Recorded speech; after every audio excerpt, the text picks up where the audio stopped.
कथाएं जिनमें बसा है हमारी सनातन संस्कृति का सार, दिव्य कथाओं के भक्ति रस का मूल आधार।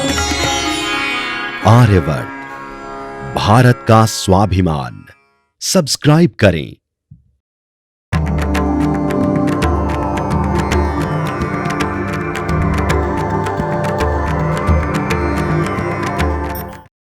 अथ कार्तिक महात्म्य भाषा।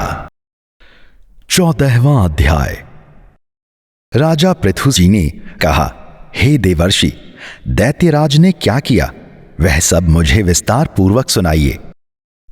देवर्षि नारद बोले, उसके चले जाने पर जलंधर ने अपने राहु नामक दूत को बुलाकर कैलाश पर जाने की आज्ञा दी और कहा कि वहां पर एक जटाधारी शंभु नामक योगी रहता है, उससे मेरा आक्रमण और ऐश्वर्य कहकर उसकी सर्वांग सुंदरी भामिनी को मेरे लिए मांग लाओ।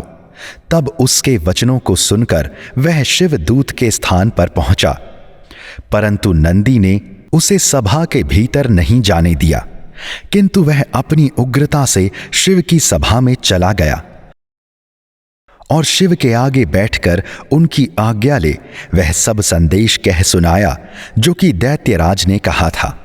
फिर तो उसे राहु नामक दूत को ऐसा कहते ही भगवान शूलपाणि के आगे पृथ्वी फोड़कर एक शब्द वाला पुरुष प्रकट हो गया, जिसका कि सिंह के समान मुख था और जो कि मानो दूसरा नरसिंह था।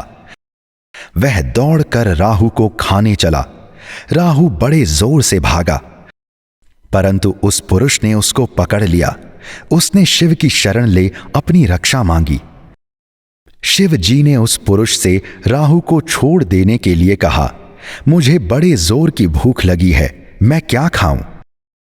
महेश्वरी ने कहा, यदि तुझे भूख लगी है तो शीघ्र ही अपने हाथ पैरों का मांस भक्षण कर ले।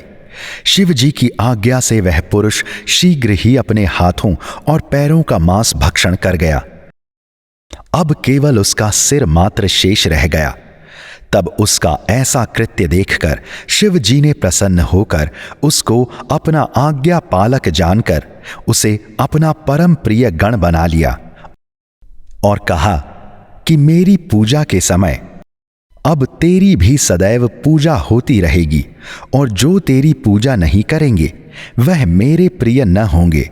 शिव जी से ऐसा वर पाकर उस पुरुष को बड़ी प्रसन्नता हुई। उस दिन से वह शिव जी के द्वार पर कीर्तिमुख नामक गण होकर स्थिर रहने लगा। 14वें दिन की कथा पूर्ण हुई। नारायण की भक्ति रस के लिए सब्सक्राइब करें। आर्यवर्त, भारत का स्वाभिमान। हमारा सेवा भाव और संकल्प शक्ति है आर्यवर्त।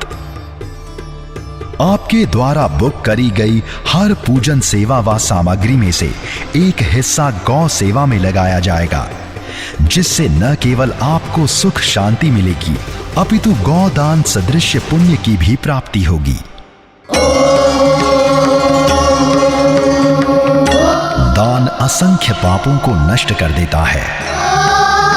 दान ही धर्म का पूर्णत्व और उसका आभूषण है।